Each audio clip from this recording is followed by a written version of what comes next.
एक बार गायत्री महामंत्र का उच्चारण। ओम भूर्भुवः स्वः तत्सवितुर्वरेण्यं भर्गो देवस्य धीमहि धियो यो नः प्रचोदयात्। हट प्रदीपिका आप लोग का ख़त्म हो चुका है, ठीक है। आज से हम घेरन संहिता स्टार्ट करने वाले हैं। आप लोग हट प्रदीपिका रिवाइज़ करते रहिए और जो भी हमने PYQs वगैरह देखे हैं उसमें भी आप लोग को समझ में आया होगा कि कैसे क्वेश्चन आते हैं, तो वो भी आप लोग जिन्होंने नहीं किया है वो कर लीजिएगा। नेक्स्ट आज हम लोग घेरन संहिता स्टार्ट कर रहे हैं। अगर हट प्रदीपिका में कहीं भी कोई कन्फ्यूज़न आता है तो आप लोग मुझसे पूछ सकते हैं। चलिए फर्स्ट हम देखते हैं घेरन संहिता में उसके बेसिक इंट्रोडक्शन क्या क्या हैं, उसके बाद आगे।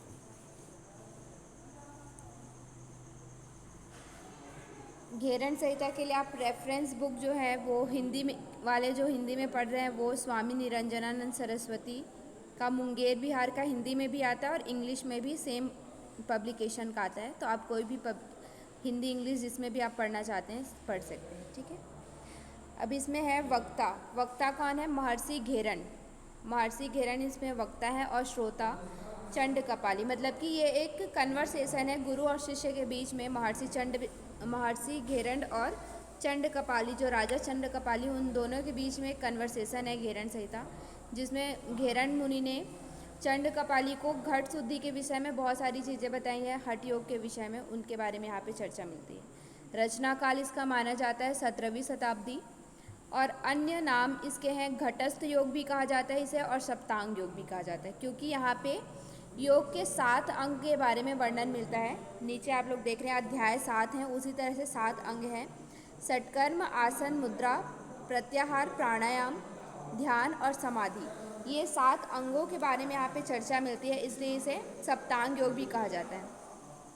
और घटस्थ योग इसलिए कहा जाता है क्योंकि घट शुद्धि, घट यानी कि होता है शरीर, शरीर के द्वारा हम राजयोग तक, समाधि तक पहुँचते हैं शरीर के माध्यम से, इसलिए इसे घटस्थ योग कहा जाता है, ठीक है। और इसमें कुल श्लोक हैं 353, अलग अलग चैप्टर में कितने कितने यहाँ पे लिखा हुआ है, आप लोग उसको भी देख सकते हैं। नेक्स्ट है प्रथम अध्याय। विषय वस्तु देखते हैं प्रथम अध्याय में, पहले अध्याय से क्या क्या इसमें विषय वस्तु आता है। पहले अध्याय में सप्तांग योग के बारे में बताया गया है कि सप्तांग योग में क्या क्या होता है। शोधनम दृढ़ता चैव स्थैर्य धैर्य च लाघवम प्रत्यक्षम च निर्लिप्तम घटस्थ सप्त साधनम। ये जो दोनों श्लोक यहाँ पे लिखा हुआ है वो बहुत इंपॉर्टेंट श्लोक है, इसको आप लोग याद ही कर लीजिएगा, यहाँ से क्वेश्चन आता है, ठीक है। तो हमारे 7 अंग है जो सप्त साधन है, उसमें क्या क्या है? शोधन है, दृढ़ता है, स्थिरता है, धैर्य, लाघवता, प्रत्यक्ष और निलिप्तन। ये 7 अंग मिला के हमारा क्या बनाता है? घट के घटस्थ सप्त साधनम, घट योग के सप्त साधन है, ठीक है। अब उन सप्त साधनों को प्राप्त करने के लिए शोधन हम किसके द्वारा प्राप्त करेंगे, दृढ़ता कैसे प्राप्त करेंगे, स्थैर्यता मतलब स्थिरता, धीरता, लाघवता, ये सब हम कैसे प्राप्त करेंगे उसके बारे में नेक्स्ट श्लोक में बताए हैं। षटकर्मणा शोधनम च, मतलब कि षटकर्म के माध्यम से हमारे शरीर का क्या होता है? शोधन होता है। आसनेन भवे दृढ़म, आसन के द्वारा हमारे शरीर में क्या आती है? दृढ़ता आती है। मुद्रा या स्थिरता चैव, मुद्रा के द्वारा हमें क्या मिलता है? स्थिरता मिलता है। प्रत्याहारेण धीरता, प्रत्याहार के प्रयास से हमें क्या मिलता है? अभ्यास से धैर्य, धीरता हमारे शरीर के अंदर आती है। प्राणायाम लाघवम च, प्राणायाम के अभ्यास से क्या होता है? लाघवता, यानी कि जो हमारे शरीर में टॉक्सिन्स होते हैं वो बाहर निकल जाते हैं और शरीर में क्या होता है? हल्कापन आता है। ध्यानात् प्रत्यक्ष आत्मना, ध्यान के द्वारा हम क्या करते हैं? प्रत्यक्षीकरण करते हैं, अपने आत्मा द्वारा साक्षात्कार करते हैं, आत्मा का साक्षात्कार।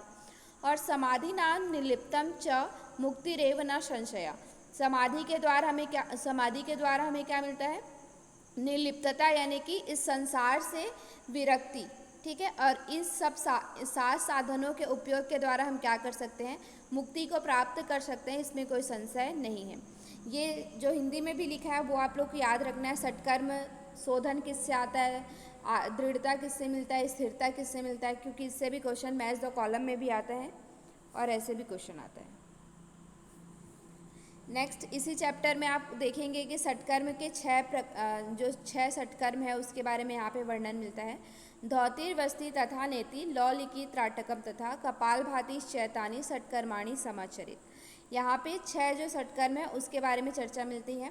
धौती वस्ती नेति नौली त्राटक और कपाल भाति। जैसे कि हमने हठ प्रदीपिका में पढ़ा था, उसके फर्दर डिवीज़न नहीं थे। धौती में सिर्फ एक प्रकार की धौती बताई थी, उसको बहुत ही सिंपल वे में ईजिली बताया था, जिसमें कि बहुत ज़्यादा एलोब्रेट नहीं किया था। लेकिन यहाँ पे घेरन संहिता में षटकर्म को बहुत ज़्यादा एलोब्रेट किया है और उसके सब टाइप के भी सब टाइप, सब टाइप के सब टाइप, इस तरह से बहुत सारे टाइप्स इसमें बताए गए हैं। जैसे कि आप यहाँ पे देख रहे हैं, धौती के कितने हैं, 4 प्रकार के धौती हैं। अंतर्धौती, दंत धौती, हृदय धौती, मूल शोधन। ठीक है, इसके और फर्दर डिवीज़न है वो हम देखेंगे। बस्ती के भी 2 टाइप हैं, जल बस्ती और स्थल बस्ती। नेति के 2 टाइप यहाँ पे बताए हैं, जल और सूत्र। नौली का कोई टाइप नहीं बताया है। त्राटक के भी कोई टाइप नहीं बताया है। कपाल भाती के 3 हैं, वातक्रम, व्युतक्रम और शीतक्रम कपाल भाती। नेक्स्ट धौती का फिर से है। अंतर्धौती के भी 4 हैं, वातसार, वारीसार, अग्निसार और बहिष्कृत। दंत धौती के 5 हैं, दंतमूल, जिह्वामूल, कर्णरंध्र 2 और कपाल रंध्र। फिर हृदय धौती के भी 3 हैं, दंड, वमन और वस्त्र। और मूल शोधन का कोई टाइप नहीं है। तो इस तरह से यहाँ पे बहुत सारे इसके टाइप के भी सब टाइप आपको मिलेंगे। इन सब के बेनिफिट हैं अलग अलग, वो सब भी हम डिटेल में देखेंगे। ये आप एक बार सिंपल देखिए। उसके बाद है यहाँ पे द्वितीय अध्याय में 32 आसनों का वर्णन मिलता है। ठीक है, हठ प्रदीपिका में कितने आसन हैं?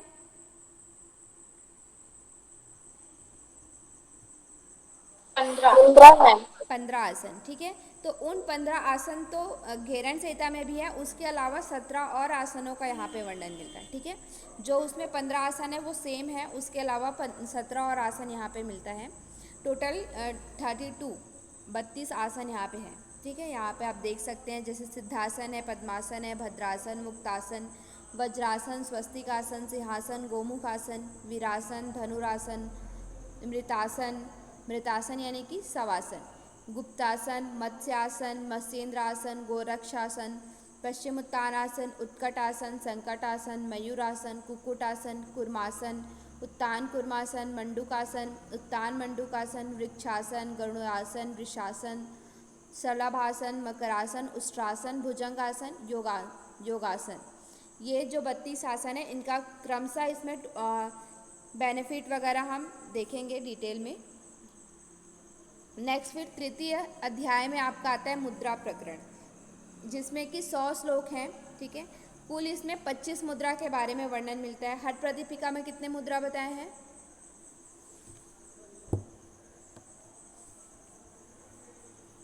10।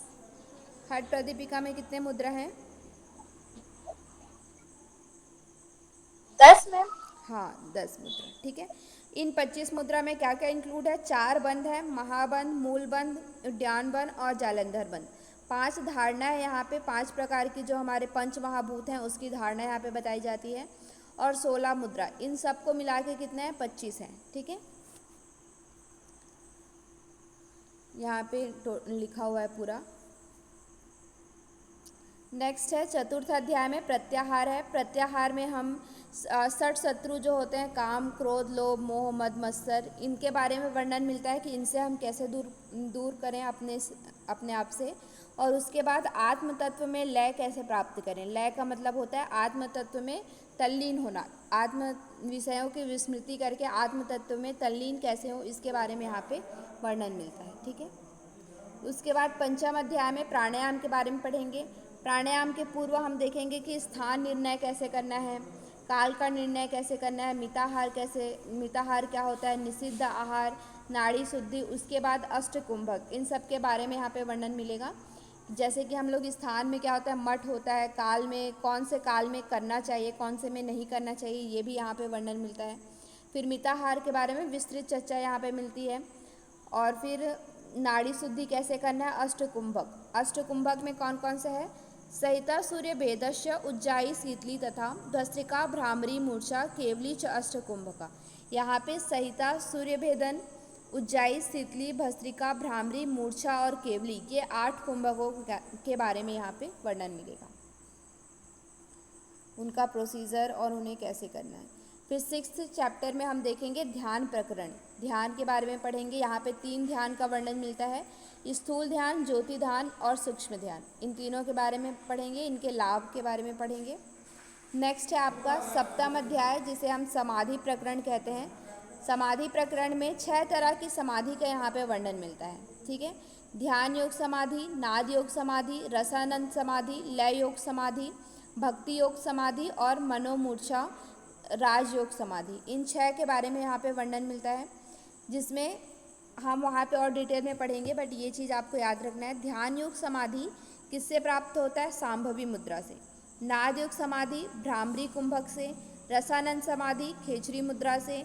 लय योग समाधि योनि मुद्रा से। भक्ति योग समाधि स्थूल ध्यान से। मनोमूर्छा राजयोग समाधि मूर्छा कुंभक से। ये जब हम डिटेल में पढ़ेंगे तो आप लोग को याद हो जाएगा। यहाँ से क्वेश्चन आता है मैच द कॉलम में, ठीक है। तो चलिए, ये तो ब्रीफ इंट्रोडक्शन था चैप्टर्स का। अब हम देखते हैं डिटेल में, आप पढ़ना स्टार्ट करते हैं।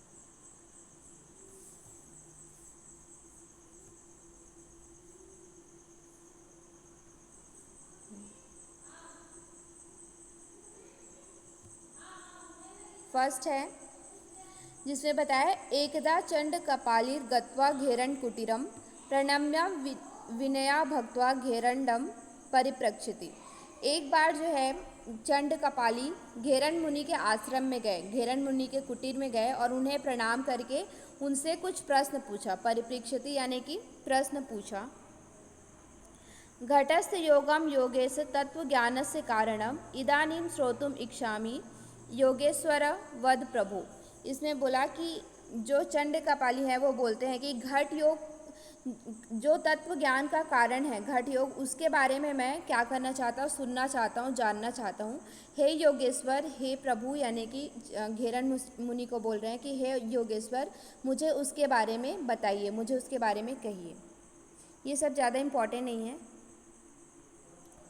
बस एक इंट्रोडक्शन है, ठीक है। इसमें आपको एक चीज़ और मैं बता दूं, घेरन संहिता में बहुत ज़्यादा इसमें एक्सप्लेनेशन दिया है, तो एक्सप्लेनेशन से आपको क्वेश्चन सॉल्व नहीं करना है। क्वेश्चन आपका श्लोक से सॉल्व होगा, टू द पॉइंट श्लोक को पढ़ेंगे, ठीक है। साधु साधु महाबाहो यन्मान त्वं परिपृक्षसि कथा यामी च ते वत्स सावधानो अवधार्य। मतलब कि वो जो महर्षि हैं वो चंड कपाली से कहते हैं, मैं तुम्हारे प्रश्न की प्रशंसा करता हूँ। मतलब कि साधु, साधु का मतलब क्या है? बहुत अच्छे, बहुत अच्छे। मैं जो तुमने पूछा है उसकी मैं प्रशंसा करता हूँ। कथयामी यानी कि मैं अब उसके बारे में कह रहा हूँ, तुम ध्यान पूर्वक सुनो, सावधानी पूर्वक सुनो कि क्या होता है घटस्थ योग। उसके बाद क्या है, एक यहाँ पे बेसिक चीज़ बताया जा रहा है, नास्ति माया समम पापम। माया के समान कोई पाप नहीं है। नास्ति योग योगात परम बलम। योग के जैसा कोई बल नहीं है, शक्ति नहीं है, ठीक है। नास्ति ज्ञानोत्परो बंधु। ज्ञान के जैसा कोई बंधु नहीं है, यानी कि ज्ञान के जैसा कोई भाई नहीं है। न अहंकारोत्परो रिपु, और अहंकार के जैसा कोई शत्रु नहीं है।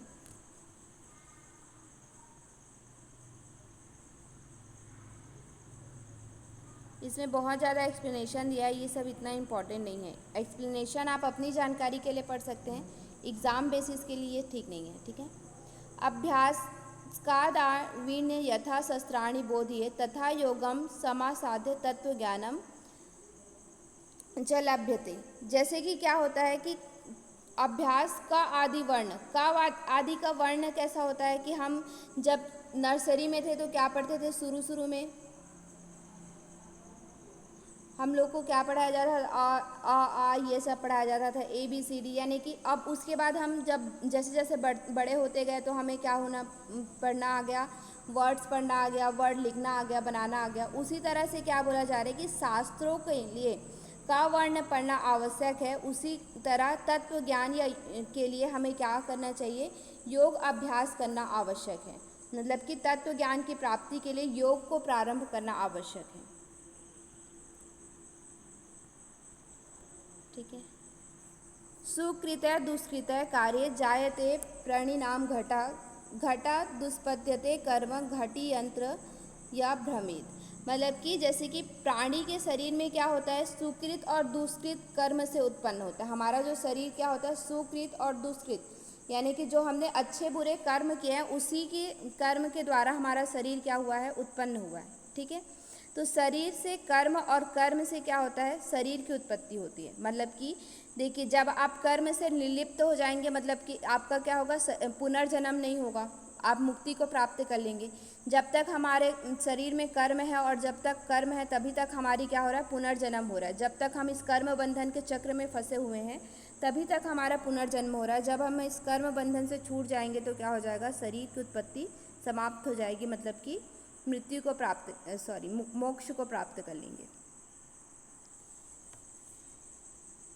ऊर्ध्व गो भ्रमते घटी यंत्र गवा वसात तद कर्म वसा जीवो भ्रमते जन्म मृत्यु। वही चीज़ बताया है कि जिस तरह से बैल के जो गले में घंटी बंधी रहती है तो वो क्या होता रहता है, ऊपर नीचे बजते रहता है। उसी तरह से जब तक हम कर्म बंधन के वश में हैं तब तक हमारा क्या होगा, जन्म मृत्यु के चक्र में हम घूमते रहेंगे। जैसा कि मैंने कहा, ये सब बहुत ज़्यादा इम्पोर्टेंट है, बस एक भूमिका बनाई जा रही है कि क्या है। ठीक है, आम कुंभा इवा भस्मो जीर्यमाणा सदा घटा योगान नलेन संदहाय घट शुद्धि समाचरे। अब इसके बारे में बेसिक बताया जा रहा है कि जैसे हम कच्चे घड़े में क्या होता है, आम कुंभ यानी कि जो कच्चा घड़ा होता है उसमें हम पानी भर देंगे तो क्या हो जाएगा, वो फूट जाएगा, उसमें से पानी बहने लगेगा। तो और पके हुए घड़े में जो घड़ा पक जाया रहता है जिसे हम भट्टी में पकाते हैं, उसके बाद क्या होता है, उसमें हम पानी भरते हैं तो भी वो पानी बाहर नहीं निकलता है, घड़ा टूटता नहीं है।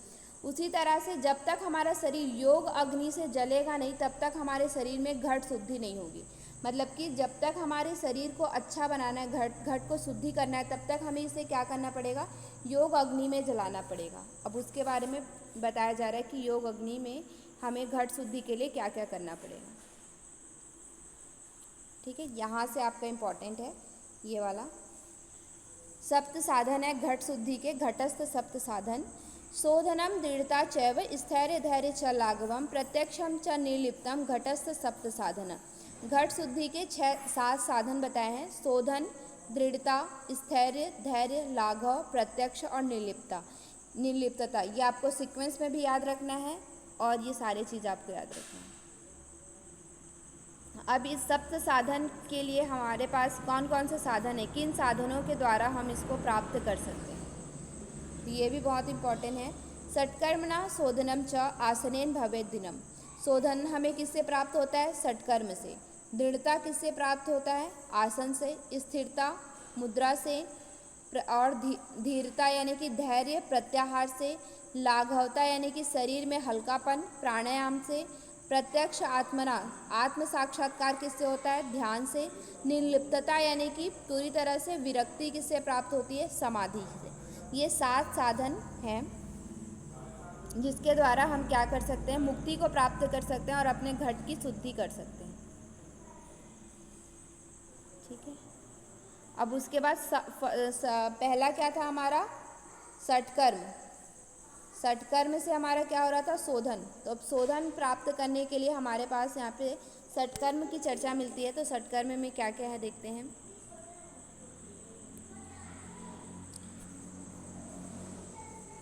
क्या है, धौतिर्वस्ति नेति लौलिकी त्राटकम तथा कपाल भाति शैतानी षट्कर्माणी समाचरित। वही 6 कर्म है, धौति, वस्ति, नेति, नौली, त्राटक, कपाल भाति, ये 6 कर्म है। लेकिन यहाँ पे हट प्रतिपिका से कुछ सीक्वेंस का डिफरेंस है। ठीक है, ये डिफरेंस आप लोग याद रखिएगा। उसमें क्या है, धौतिर्वस्ति तथा नेति त्राटकम नौलिकम तथा, वहाँ पे क्या था, नेति के बाद त्राटक था और नौली उसके बाद था। लेकिन यहाँ पे नेति और नौली क्या है, एक साथ है, उसके बाद त्राटक है। कपाल भाति शैतानी षट्कर्माणी प्रक्षते, ऐसा करके वहाँ पे था। ठीक है, तो सीक्वेंस का कुछ डिफरेंस है, वो सीक्वेंस डिफरेंस आप लोग याद रखिएगा, बाकी षट्कर्म वही सेम है।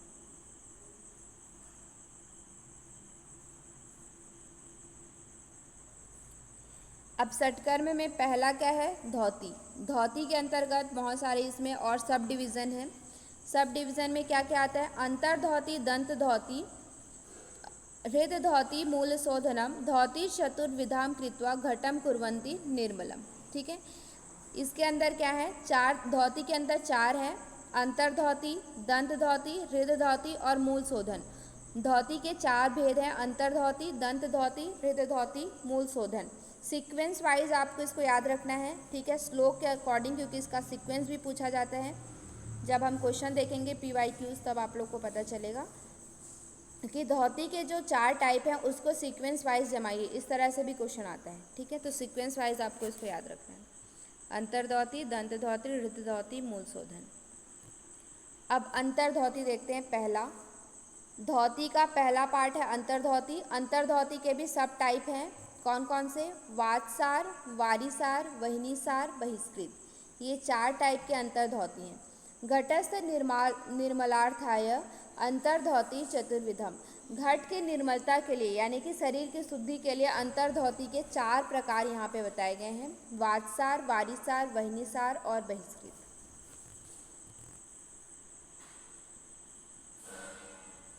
फर्स्ट है वातसार। वातसार में क्या होता है, काक चंचु वदास्येन पीवेत वायु सैने सैने। मतलब कि काक चंचु कौवे की तरह चोंच बना करके वायु को क्या करना है, पीना है धीरे धीरे मुख के द्वारा। ठीक है, कौवे की तरह चोंच बना करके वायु को मुख के द्वारा धीरे धीरे पूरक करना है। चालयेत उदरम, उदर में क्या करना है, चालन करना है, उदर में चलाना है। पश्चात द्वंदार्मना रेचयेत सैने। उसके बाद वायु को क्या कर देना है, बाहर निकाल देना है। किसके द्वारा, मुख के द्वारा ही इसको क्या करना है, बाहर निकालना है। ठीक है, मुख के द्वारा हमें इसका चालन करना है, पूरक करना है, पेट में चालन करना है और फिर धीरे धीरे वायु को क्या कर देना है, निकाल देना है मुख के द्वारा ही। ठीक है, ये क्या है आपका वातसार धौति। वातसार धौति के लाभ यहाँ पे बताए हैं। वातसारम परम गोप्यम देह निर्मल कारकम। वातसार क्या है, बहुत ही गोपनीय क्रिया है और इससे क्या होता है, देह की निर्मलता होती है। ठीक है, मतलब कि शरीर की क्या होती है, शुद्धि होती है। सर्व रोग क्षय करम, सभी प्रकार के रोगों का क्या होता है, क्षय होता है। देह निर्मल का देहानल विवर्धनम, देहानल विवर्धन यानी कि जठराग्नि प्रदीप्त। ठीक है, नेक्स्ट है आपका वातसार के बाद वारीसार। वारीसार धौति। वारीसार धौति में क्या करना है, आकंठ पूर्येद वारी वक्त्रेण च पिबेत शयने। यानी कि आकंठ यानी कि कंठ तक, वारी यानी कि क्या होता है, पानी, जल। कंठ तक आपको जल पीना है, किसके द्वारा, मुख के द्वारा कंठ तक जल को पीना है अच्छी तरह से। ठीक है, कंठ तक भर लेना है। चालयेत उदरेण एव, और उदर में फिर उसका क्या करना है, चालन करना है। च रेचयेत अधः, अधः यानी कि अधो मार्ग से, यानी कि NS मार्ग से आपको इसको क्या करना है, रेचन करना है। एक तरह से अभी हम इसको क्या कहते हैं, शंख प्रक्षालन जिसको हम लोग कहते हैं। ठीक है, शंख प्रक्षालन की जो क्रिया होती है उसे क्या कहा जाता है, वारीसार धौति। क्लियर है। लेकिन यहाँ पे जैसे हम लोग शंख प्रक्षालन में क्या करते हैं, 5 तरह के आसन करते हैं, उन सब चीज़ों का यहाँ पे वर्णन नहीं मिलता है कि किस तरह के आसन करना है, कैसे आसन करना है, वो सब चीज़ यहाँ पे नहीं बताया है। लेकिन फिर भी इसे मतलब आप इसके एक्सप्लेनेशन में जाके देखेंगे तो यहाँ पे एक्सप्लेनेशन में आपको दिख जाएगा, बट ये यहाँ पे आसनों की चर्चा नहीं मिलती है, ये चीज़ याद रखिएगा। वारीसारम परम गोप्यम देह निर्मल कारकम। वारीसार को भी गोपनीय बताया गया है और देह की क्या होती है, निर्मलता होती है। साधयेत प्रयत्नेन देवदेहम प्रपद्यते, और जब इसकी हम साधना करते हैं प्रयत्न पूर्वक तो हमारा शरीर कैसा हो जाता है, देवताओं की तरह हो जाते हैं। देवदेह यानी कि देवताओं की तरह उसका शरीर हो जाता है। देखिए यहाँ पे एक्सप्लेनेशन में दिया हुआ है कि हम तारासन करते हैं, तिर्यक ताड़ासन करते हैं, कटी चक्रासन करते हैं, फिर तिर्यक भुजंगासन करते हैं, उत्कट आसन करते हैं। ये सब एक्सप्लेनेशन में दिया है लेकिन श्लोक में नहीं दिया है। एग्ज़ाम बेसिस पे अगर आपको घेरन संहिता से सॉल्व करना है तो इसमें किसी भी प्रकार के आसनों की चर्चा नहीं मिलती है। उसके बाद आपका क्या है, थर्ड है अग्निसार। वातसार, वारिसार पढ़ लिया हमने। वातसार में हम क्या करते हैं, वायु को मुख के द्वारा लेते हैं, थोड़ी देर पेट में चालन करते हैं और मुख के द्वारा ही उसका क्या करते हैं, रेचन करते हैं। वारिसार में हम क्या करते हैं, मुख के द्वारा कंठ तक पानी का ग्रहण करते हैं, पानी पीते हैं। उसके बाद थोड़ी देर उदर में चालन करते हैं और अधा मार्ग से उसे हम क्या करते हैं, बाहर निकालते हैं वारी को, यानी कि पानी को। उसके बाद हम क्या देख रहे हैं, अग्निसार। ठीक है, अग्निसार में क्या होता है, नाभि ग्रंथि मेरु पृष्ठे सतवारम च कार्येत। नाभि को, नाभि यानी कि पेट की जो मसल्स हैं उसे हमें कहाँ करना है, मेरु पृष्ठे यानी कि मेरुदंड की तरफ लगाना है। ठीक है, सतवारम च कार्येत, कितनी बार करना है ये क्रिया, 100 बार तक। ठीक है, पेट के जो मसल्स हैं, नाभि है, उसे मेरुदंड की तरफ पीछे की तरफ लगाना है। ये क्रिया हमें कितनी बार करना है, 100 बार करना है। अग्निसारम मियम धौति योगी नाम योगी सिद्धदा। इस धौति को क्या कहते हैं, अग्निसार धौति कहते हैं। जो लोग सिद्ध योगी हैं वो इसे अग्निसार धौति कहते हैं।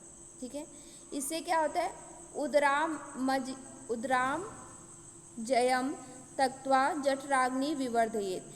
उदर के संबंधित रोग जो होते हैं, उदर में जो भी रोग होता है, जैसे अजीर्ण का रोग है, गैस संबंधी रोग है, तो उन सब रोगों का क्या होता है, दूर होता है। तक्त्वा यानी कि त्याग होता है उनका। जठराग्नि विवर्धयेत, जठराग्नि क्या होती है, प्रदीप्त होती है। एसाम धौति परम गोप्या देवानामपि दुर्लभा। ये जो धौति है वो बहुत ही गोपनीय है और ये देवताओं के लिए भी क्या है, दुर्लभ है। केवलम धौति मात्रेण देवदेहम भवेत ध्रुवम। इस तरह की धौति जो है क्या करने वाली है, देवता का देह यानी कि देव समान देह देने वाली है। इस धौति का हम जब अभ्यास करते हैं तो ये क्या करती है, शरीर हमारा कैसा हो जाता है, देव तुल्य हो जाता है, देवताओं की तरह हो जाता है। इसमें आप लोग देख रहे होंगे कि बहुत कॉमन बेनिफिट है, सब में उसी तरह से है, लेकिन इसमें घबराने की ज़रूरत नहीं है। क्वेश्चन भी उसी तरह से आता है, आप लोग को समझ में आ जाएगा जब हम पढ़ेंगे। लास्ट है इसी में क्या है, बहिष्कृत। बहिष्कृत धौति में हम क्या करते हैं, काकी मुद्रा शोधयित्वा पूरयेद उदरम मारु। कैसे करना है, काकी मुद्रा के द्वारा पूरा करना है वायु को। मारुत यानी कि वायु को हमें काकी मुद्रा के द्वारा क्या करना है, उदर में भरना है, पूरक करना है। धारयेत अर्धयामम, अर्धयाम मतलब कितना समय हुआ, अर्धयाम यानी कि कितना समय हुआ,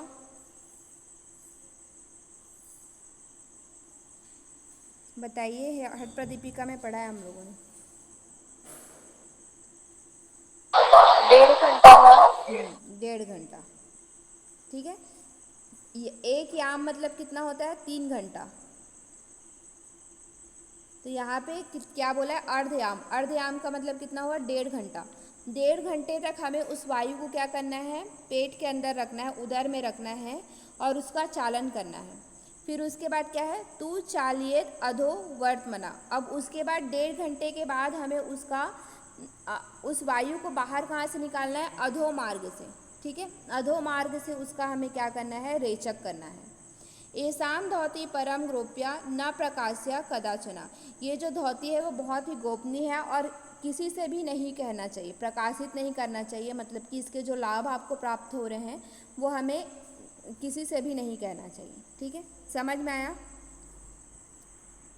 4 तरह की धौति हमने पढ़ी, एक लास्ट हम पढ़ते हैं इसी से,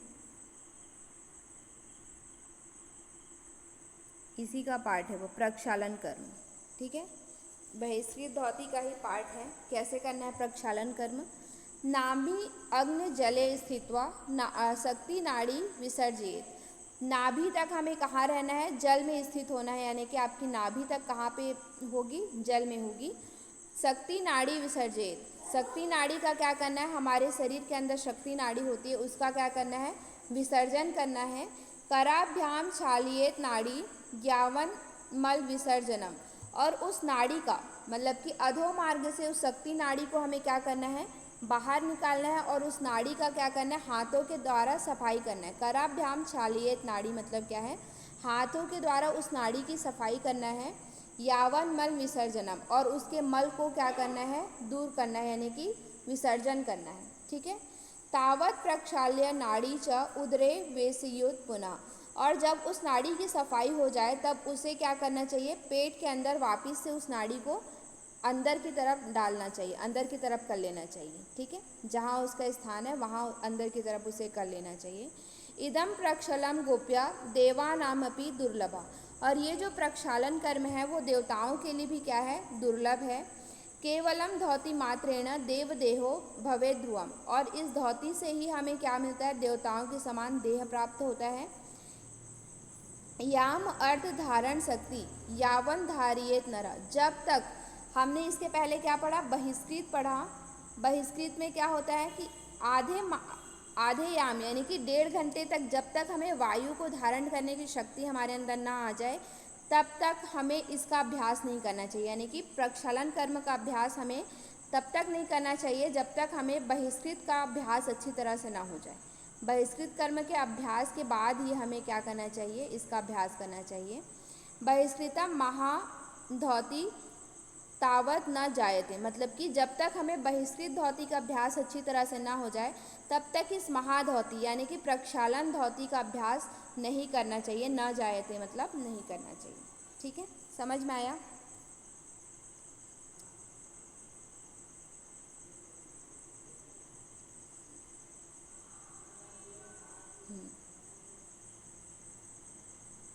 चलिए नेक्स्ट अब हम लोग ना कल देखेंगे।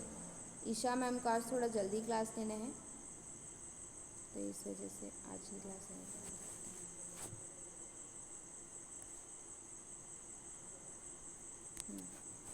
समझ में आया क्या आप लोग को?